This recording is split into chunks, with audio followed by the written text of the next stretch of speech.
Good morning ರಾಣಿ ಸಾಹೇಬ. Good morning. ಕುಳಿತುಕೊಳ್ಳಿ. Thank you. ಮಂತ್ರಿಗಳೇ, ಏನು ವಿಷಯ ಕೇಳಿ. ನಿಮ್ಮನ್ನು ನೋಡಬೇಕೆಂದು ತುಂಬ ದಿನಗಳಿಂದ ಕಾದಿದ್ದೇವೆ. You are an angel.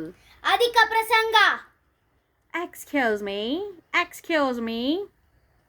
ನಾವು ಇಲ್ಲಿ ಬಂದದ್ದು ಮೊಂದರ್ ಸಾಹೇಬ್ ಒಪ್ಪಂದದಂತೆ ನೀವು ಕೊಡಬೇಕಾದ ಕಪ್ಪವನ್ನು ಕೇಳುವುದಕ್ಕೆ.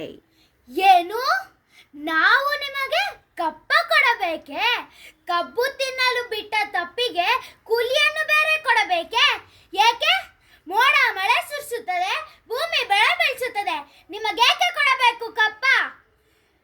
ನಮ್ಮವರೊಂದಿಗೆ ಹುಟ್ಟಿರಾ, ಬಿತ್ತೀರಾ, ನೀರು ಹಾಯಿಸಿ ಕೊಟ್ಟಿರಾ, ನಾಟಿ ನೆಟ್ಟಿರಾ, ಹೊರ ಹೊತ್ತಿರಾ, ಇಲ್ಲ ದಣಿದವರಿಗೆ ಅಂಬಲಿ ಕಾಯಿಸಿ ಕೊಟ್ಟಿರಾ? ನಿಮಗೇಕೆ ಕೊಡಬೇಕು ಕಪ್ಪ? ನೀವೇನು ನಮ್ಮ ಅಣ್ಣ ತಮ್ಮಂದಿರೇ, ನೆಂಟರೇ, ಇಷ್ಟರೇ, ಸಖರೇ, ದಾಯಾದಿಗಳೇ? ನಿಮಗೇಕೆ ಕೊಡಬೇಕು ಕಪ್ಪ?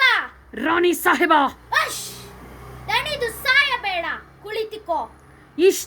ಇಂತಹ ಕಷ್ಟದಲ್ಲಿ ಇಷ್ಟೊಂದು ದರ್ಪವೇ? ಅದು ಕನ್ನಡಿಗರ ಹುಟ್ಟು ಗುಣ. ಜೈ ಕರ್ನಾಟಕ ಮಾತೆ.